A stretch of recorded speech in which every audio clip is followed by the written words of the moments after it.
Hello. Hello. Welcome back to the channel, Spirit of Adventure. We are Kath and Andy. We've had quite a few requests, people asking us to do a van tour. So we're going to do a van tour today. We're going to split into two. I'm going to do the outside, and then Kath's going to do the inside.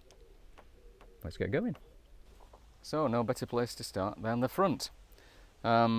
It's a 180 PS or brake horsepower with a DSG gearbox, 4-motion, twin turbo, so it keeps up with stuff. It's really good. But in here we've got our shore power connector in there, various fuses for the electronics in the van. This is the controller for the laser lamps that we had fitted, was it last year, the year before? Last year. So everything else is standard underneath there, so that's fine. As most of you know, I'm quite anal about the van, so our niece asked us if we could use this for her wedding car, which we were chuffed to bits about. So we took it away to a specialist detailer, and after they'd polished it all, they put a Geon coating, a ceramic coating, on the entire vehicle, which protects it from a lot of rubbing when we're going past branches and all that sort of thing. But the entire front of the vehicle is coated with a self-healing film, so if it does get a scuff on it, it'll heal itself. You can apparently pour boiling water on it and that heals it straight away. I've not tried that. So we've got the laser lamps fitted here, which are the R Elites. These are slightly wider than the usual lasers, and that helps us when we're pulling into car parks, especially in the snow, so you can actually see where the entrances are, because sometimes they do tend to be covered over, and if you haven't got the light to see, you can't get in there. So those have been brilliant. And we also, at the same time as having the laser lamps fitted, we upgraded the bulbs from the original OEMs, which were woefully inadequate, very, very yellow.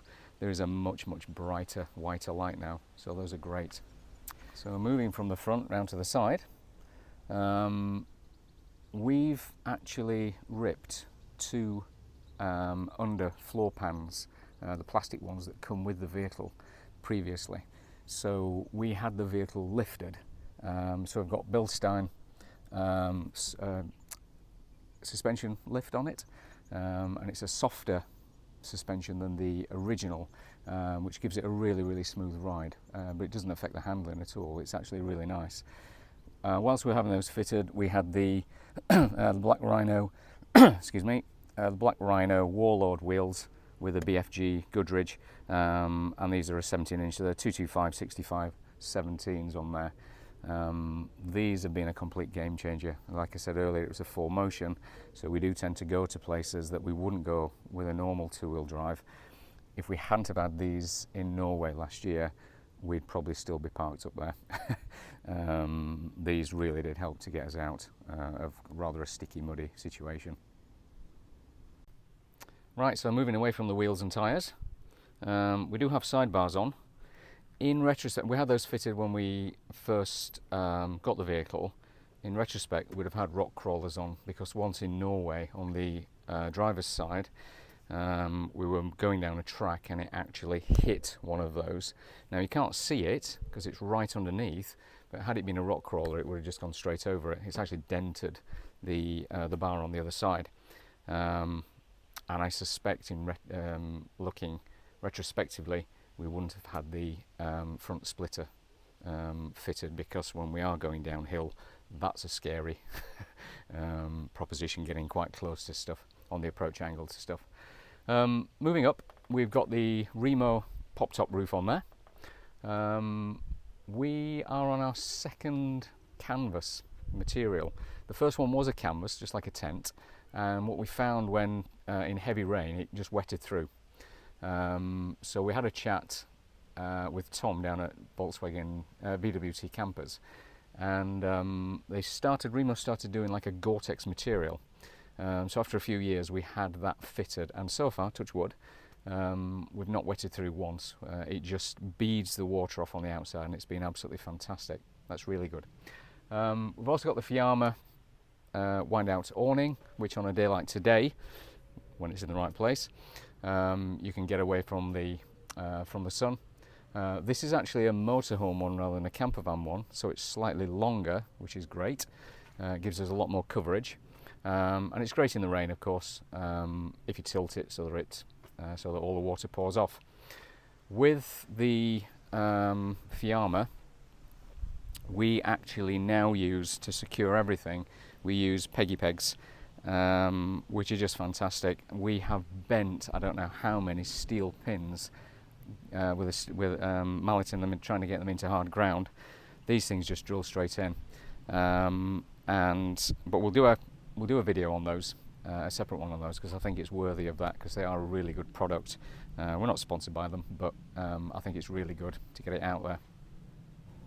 Staying with the roof of the vehicle, about 7 years ago, when we started having problems with the batteries and being able to stay out for no more than 2 nights really, we had a solar panel fitted. So we've got a Photonics 130 watt panel on there, which keeps the lithium ticking over quite nicely. When we're just using the heating in the fridge, it keeps us relatively static. So that's been a really, really good upgrade. So at the rear of the vehicle, we have the boot. Now, we chose this bed from Reimo because it's quite versatile. We can fit 2 dive cylinders down either side of this, and then the rest of our dive kit, or whatever activity we're going to do in, we've got loads and loads of room to stick stuff here. The bed in the centre, we always have food, drink, various other things that we can access from the front of the vehicle, and that actually moves with the bench, so we can keep that loaded. On the right hand side, of course, we have the wardrobe. We've got some shelves down the outside at the back, which are really handy, and then we have these 2 lockers, which are quite huge. This one has the Sargent electronics, fuse cupboard, etc. in it, so anything goes wrong, we just need to have a look at the trips or the fuses. And at the bottom one, again another large one, which we use for just spare liquids, oils, washer fluid, etc, etc, and that goes back quite a way, quite handy. So at the back here, we've got 2 shelves. Here we keep a chamois for cleaning various things that we take out, like our pegs, our awning, if we need to dry it out, etc. We've got washing powder, so we've always got that. Brushes for boots. We've got a mallet, just in case someone needs help with pegs. We've got 2 different extensions for Europe and the UK if we need to plug into a domestic type plug. We have an outdoor shower, spare loo, tools, and our power cable, and we've also got a 12 volt here, which we can make permanently live for things like a rear facing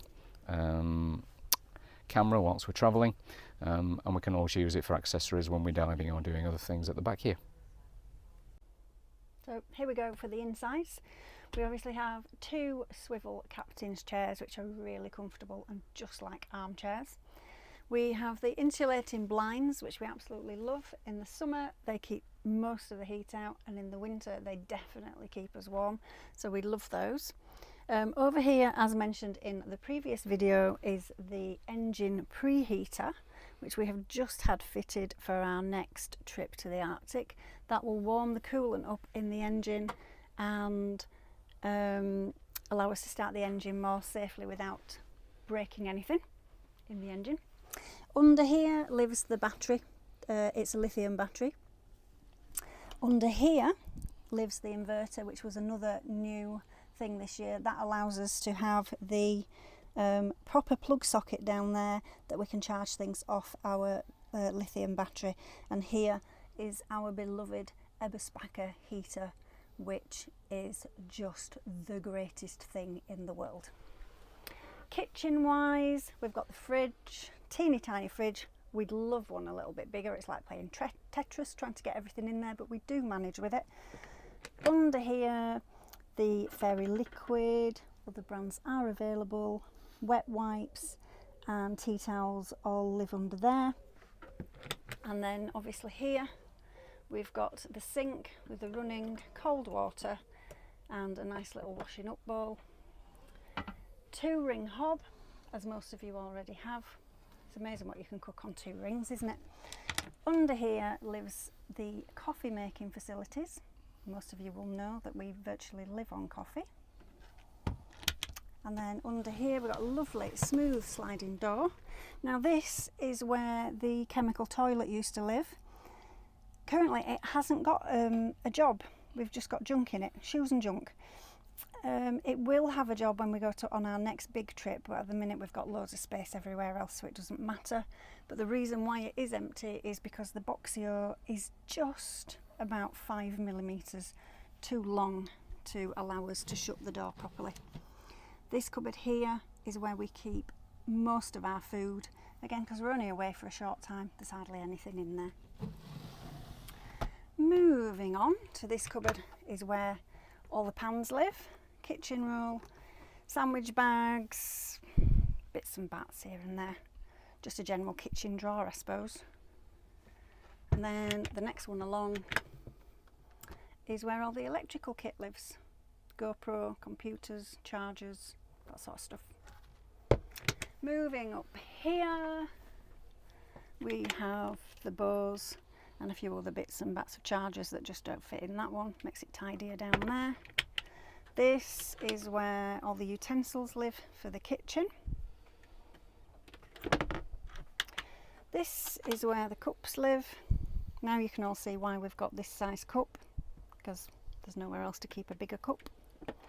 And then in here is like a little first aid cabinet, ibuprofen, indigestion, there's a lighter, there's a washing line, there's some hooks, there's a pen, all that sort of stuff that you don't know where to put anywhere else. We don't have the additional bed up here, we both sleep down here.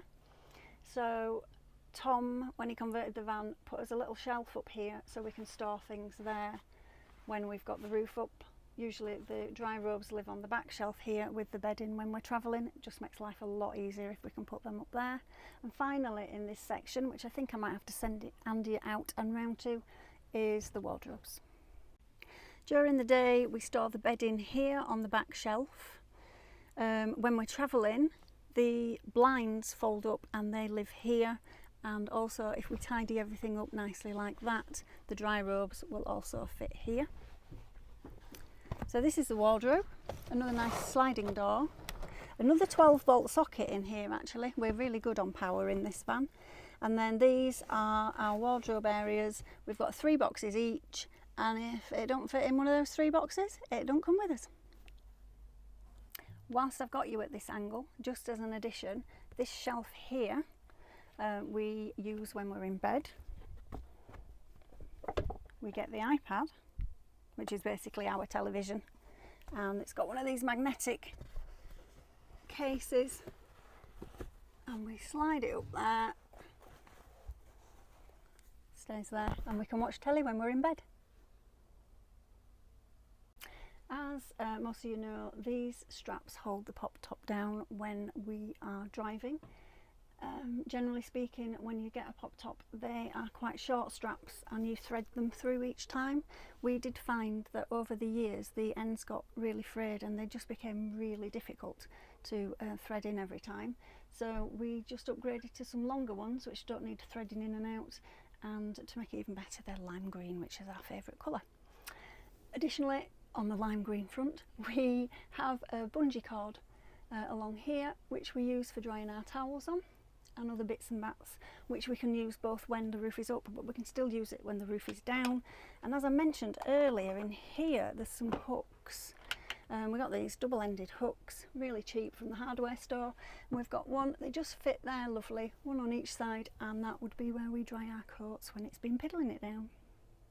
Into this corner we have the heating controls here, easy to access when we're in bed. And here we have the Sergeant controls. So we just need the power on, that shows us how much power we have in the leisure battery. We can switch over to the vehicle battery if we need to. We can switch the tap on and off from here, and also the lights come on and off from here. So we've got 3 LEDs under here. We've got a reading light above each chair, and then a further reading light at the back near the bed. And additionally we've got this light here when we're sat usually eating dinner. Next we have the electrical tower, which is a bit stiff because it's brand new. This is fantastic for when we're on electric hookup. It does only work when we're on electric hookup, but that's great. We can charge everything here, and then the rest of the time it just pops away and you don't even know it's there. And finally, just for this little area, this is a draining board. It is from Joseph and Joseph, because every time we do a video or a photograph, this seems to be one of the most popular things. So yeah, it's Joseph and Joseph. It's a draining board. So we push the chair back. You can see here the runners. These go right to the front, so you can pull the chairs to here and have a massive boot, as Andy mentioned earlier, or you can put them right to the back like this and have massive space. But we need to push them back to get to the gas and the water, which lives under here. And then we just pull the chair back.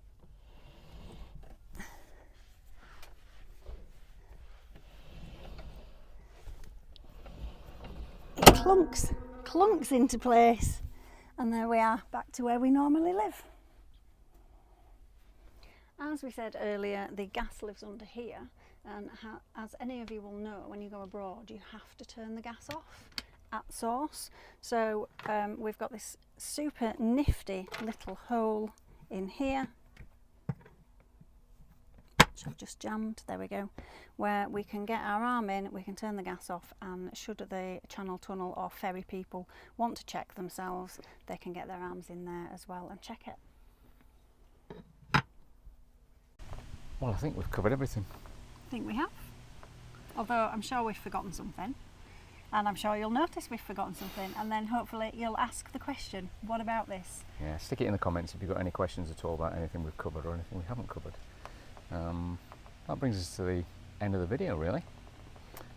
If there is anything that you'd like to see whilst we're on our travels, please pop it in the comments and we'll try and help you out there.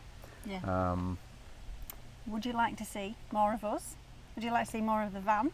More of life in the van, and clearly less of Belgium, because they've been the least popular videos that we've put out so far. It's a gorgeous and it's such country. a shame, because Belgium was lovely. It's lovely, isn't it? Yeah. It is. More people should go. So yeah, Watch our videos and find out whether you want to go there or not. whatever you want to see, just put it in the comments. And as always, if you've enjoyed it, please give us a thumbs up. And if you've really enjoyed it and want to come along for another one, Destination Nordkap may be the next one. We might manage to squash another one in between, we don't know, do we? No. But definitely the Nordkap ones will be starting very soon. Yeah. Subscribe, that'd be great. See you soon, everybody. Take care. Bye.